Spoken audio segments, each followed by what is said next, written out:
Dear 12th class students, hope that you are all okay.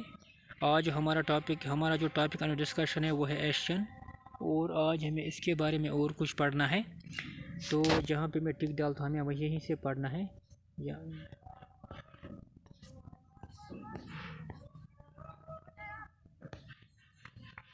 आज हमें यहाँ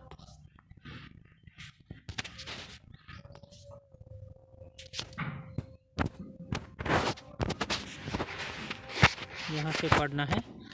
तो ASEAN is growing rapidly as a significant और regional organisation. ये जो एशियन है ये बहुत तेज़ी से इसकी मतलब ये बढ़ रही है एक as a regional organisation. It is vision um 2020 aims for a wide role for ASEAN in the global community. इसका जो विजन है, इनका जो मकसद है, इनका जो टारगेट है वो 2020 में है। इसका जो मकसद है कि एक अच्छा रोल करे प्ले ग्लोबल कम्युनिटी में। This is based on current ASEAN policy to boost negotiation over conflicts in the region. अब जो एशियन रीजन में किसी कुछ कंट्रीज़ के दरमियान अगर कोई भी कन्फ्लिक्ट है वो इसको नेगोशिएट करके हल करना चाहते हैं, मतलब बातचीत के ज़रिए आमने सामने बैठकर, बगैर किसी जंग के, बगैर किसी कन्फ्लिक्ट के, बगैर किसी लड़ाई के। ASEAN mediated in several conflicts like that of Cambodia, East Timor extra. Asia ने बहुत मतलब मीडिएशन की, मतलब एज ए थर्ड पार्टी इन्होंने बात की, मसाइल पर बात की जो कन्फ्लिक्ट चल रहा था कैम्बोडिया में या ईस्ट तैमूर में, तो इनको इन्होंने मीडिएशन करके हल किया। It meets annually to deliberate east Asian cooperation. ये एनुअली इनकी मीटिंग होती है, सालाना मीटिंग होती है, और ये डिलिब्रेशन करते हैं ईस्ट एशियन कोऑपरेशन में कि किस तरह ईस्ट और एशिया के दरमियान कोऑपरेशन हो जाए, एक दूसरे को ये सपोर्ट करे, ताकि इनका जो इकोनॉमिक जो इनके इकोनॉमिक टारगेट्स है वो और ज़्यादा बढ़ जाए, और ये सारे जो एशियन मेंबर्स कंट्रीज़ है ये उनसे ज़्यादा इकोनॉमिकली बेनिफिट हासिल कर सकें।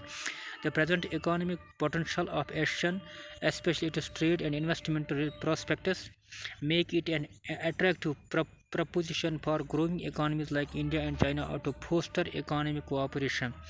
अब जो प्रेजेंट इकोनॉमिक पोटेंशियल एशिया का है, खासकर ट्रेड और इन्वेस्टमेंट में, तो ये इसको ज़्यादा अट्रैक्टिव बनाता है। किस लिए? प्रपोर्शन फॉर ग्रोइंग इकोनॉमीज़, ताकि ये जो यहाँ पर ग्रोइंग इकोनॉमी जो दो कंट्रीज़ है, चाहे इंडिया और चाइना, इससे क्या होगा? तो फोस्टर इकोनॉमिक कोऑपरेशन, ताकि ये जो एशियन कंट्रीज़ है इनमें मतलब इकोनॉमिक कोऑपरेशन बढ़ जाए। India had not paid adequate attention to ASEAN during the cold war years. India ने ज़्यादा तवज्जो नहीं दी एशियन की तरफ कोल्ड वार के दौरान, बट इन रिसेंट ईयर्स, अब चंद सालों में, it has moved closer to ASEAN, ये एशियन के बहुत क्लोज पहुँच चुका है। इट हैज़ साइनड FTAs, जो इसने FTAs ये जो इसने साइन किया है with 2 Asian states, 2 Asian states के साथ, वन बीइंग सिंगापुर, एक तो उनमें एक सिंगापुर है। It aims to sign FTA with ASEAN itself, ये एशियन के साथ भी खुद को सिग्नेचर कर मतलब साइन करना चाहती है। ASEAN strength is hidden in this ability to interact with its members. Number जो एशिया की स्ट्रेंथ है ये मतलब छिपी हुई है, गायब है। इट्स एबिलिटी, इसकी जो एबिलिटी है to interact with its members, ताकि अपने मेंबर्स के साथ इंटरैक्ट करे विद डायलॉग के ज़रिए, डायलॉग पार्टनर जो डायलॉग पार्टनर्स है, and with other non regional association, जो दूसरे नॉन रीजनल एसोसिएशन है उनके साथ भी डायलॉग करके ये मतलब इसको और ज़्यादा अच्छी तरह से अच्छा बनाएं, इस्टेब्लिश करें अच्छी तरह से, ताकि ये सारे इससे फ़ायदा हासिल कर सकें। It is the only regional forum in Asia, ये सिर्फ एक ऐसी रीजनल फोरम है एशिया में, where ASEAN state and other major powers, जहाँ पे एशियन स्टेट और बाकी दूसरे मेजर पावर्स डिस्कस करते हैं इश्यूज़, उन मामलात को, उन मसाइल डिस्कस करते हैं related to security and politics, जिनकी रिलेशन सिक्योरिटी और पॉलिटिक्स के साथ है। Thus it also suffers an opportunity to be an alternative to US hegemony in the near future. तो इस तरह से ये इनका एक अपॉर्चुनिटी ऑफर्स एन अपॉर्चुनिटी को ऑफर करती है to be an alternative to US hegemony in the near future.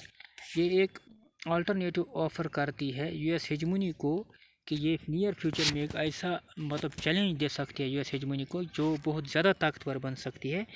तो اسی وجہ سے ہمیں جو اس چیپٹر کا ٹائٹل ہے وہ ہے آلٹرنیٹ سینٹرس آف پاور. یہ کچھ ایسی آرگنائزیشنز ہے جو الٹرنیٹ بن گئی ہیں اور بن رہی ہے یو ایس ہیجمونی کو. Thank you.